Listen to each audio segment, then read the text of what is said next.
bisa Jumatan. Ya, saya memang kesulitan untuk bisa melakukan. Di Indonesia kan harus 40 Jumatan. Ya, jadi di Hongkong 40 kemana? Betul apa enggak? Ya ada di masjid di sana, di Masjid Amal, di masjid ini kan jauh. Tapi bagi teman-teman saya pengen melakukan sholat Jumat.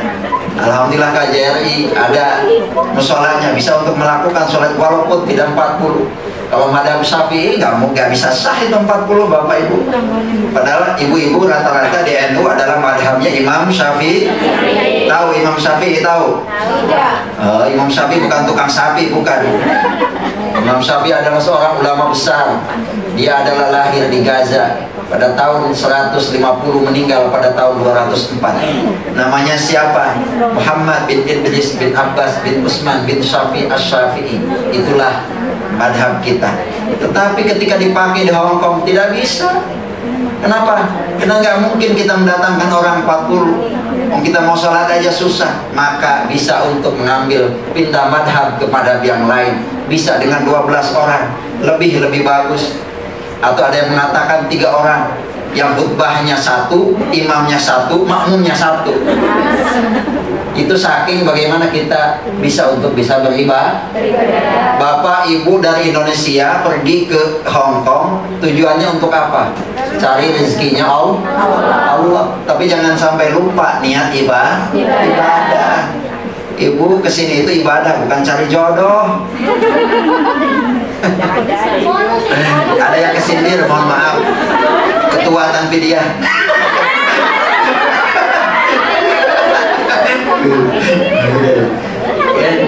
Jadi kesini itu adalah niatnya ibadah. Cari rezeki adalah ibadah. Dimanapun kita berpijak, bumi itu luas.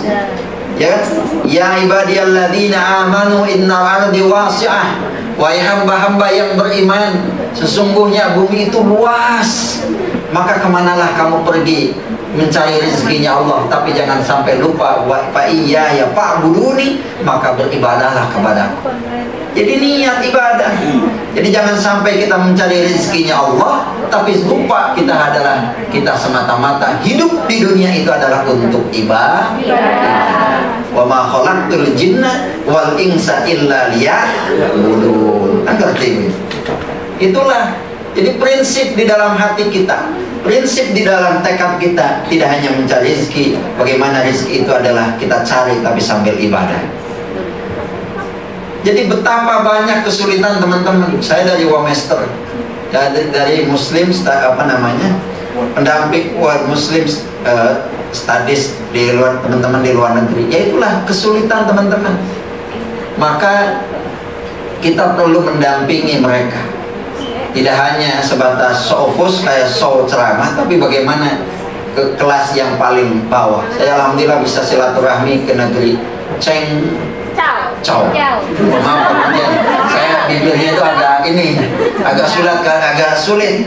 Jadi kalau nyebut Ching Chow saya bisa. Karena kalau di sini ada dawet Ching Chow Purbalingga, ya ada namanya Yeng Cheng Yulong. Yulong. Saya kalau sebulan kayaknya pas ya. Tojo.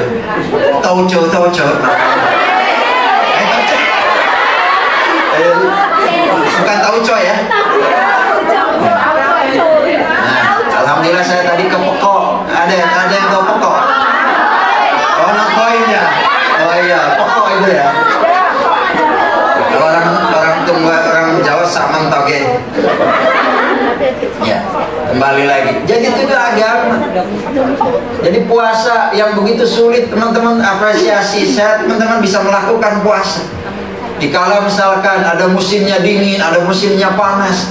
Mungkin teman-teman yang di Hongkong yang mulai kapan ada yang puasa lebih dari 12 jam. Ada teman-teman saya yang pergi ke Oslo hanya melihat matahari 2 jam. Itu gimana kesulitannya, dia harus puasa 22 jam. Hanya begitu buka langsung lihat matahari. Itu luar biasa kesulitannya. Tapi orang yang sulit pasti banyak pahalanya. Makana aktsaru fi'lan kana aktsaru fadlan. Orang yang banyak perbuatannya insya Allah banyak pahalanya. Al-ajru biqadri ta'ab. Kesusahan itu adalah tergantung dengan kesulitan. Betul? Itu harus betul. Kalau nggak betul keluar. itu puasa. Bapak Ibu tadarus Ramadan, baca Al-Quran yang bagus. Ini mumpung. Kapan lagi kita? Ada yang bisa baca Yasin, Yasin. Cukup segitu aja dah. Ada yang bilang baca Nun, gak apa-apa, Nun aja kemana-mana. Kalau ke Kennedy-Town Nun, nanti ke Yonglong Nun, itu orang Nun melulu katanya. Kenapa itu Nun melulu? Padahal dia baca Al-Quran, satu huruf baca Al-Quran maka pahalanya 10. Kalau kita baca Al-Quran 3 huruf, alif, lam, mim. Ada orang yang belum baca Al-Quran, tulisannya dibilang alama katanya. Masya Allah. Ya kan nggak tahu ya. Orang Sumatera kebetulan. Alif, lam, alama. Dia nggak apa-apa, namanya dia nggak tahu. Itu pahalanya besar. Bismillahirrahmanirrahim. Masalah itu sudah 19 kali. Itu sudah 190 kebaikan. Baca. Dan sampai ke sini Bismillahirrahmanirrahim. Dibaca terus. Itulah kita mumpung bulan Ramadan. Bulan Ramadan adalah bulan yang penuh dengan pahala. Bulan Ramadan adalah Syahrul Quran, bulannya Al-Quran. Maka baca Al-Quran itu jangan dilihat aja. Mas kawinnya hebat Pak.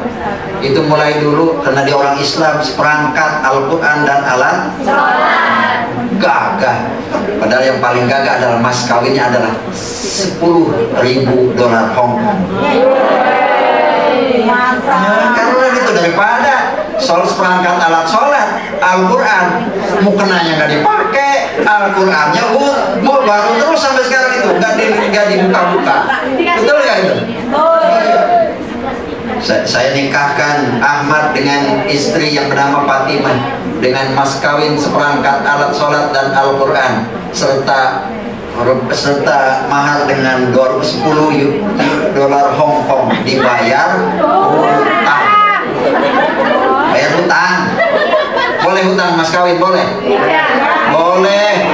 Kalau nggak punya, tapi harus bayar. Tapi kira-kira ibu-ibu mau? Oh, nggak mau. Boro-boro. Ya itu. Jadi jangan sampai dilihat aja Al-Quran dari dulu. Harus dibaca. Jadi nggak ada manfaatnya. Jadi Al-Quran itu Ustaz gampang. Sekarang udah zamannya canggih. Ada yang namanya HP. Udahlah HP aja itu. Pakai MP3 aja. Udah dengerin aja. NU online. Atau ada lagi Muslim online. Ini semua ada. Di HP ini semua ada Pak. Al-Quran ada? Mulai yang ada juga. Nggak tahu, pokoknya ibu yang tahu. Ya, itu ada semua. Gimana hukumnya saya bawa Al-Quran di dalam HP dimasukin ke WC? Kan ini bawa ke WC kan Pak? Iya. Bawa ke WC. Mohon maaf di WC. Sampai di sini ada Al-Quran ya padahal. Gimana hukumnya? Kan itu yang persoalan. Nah itu gimana itu? Nanti tanya jawab.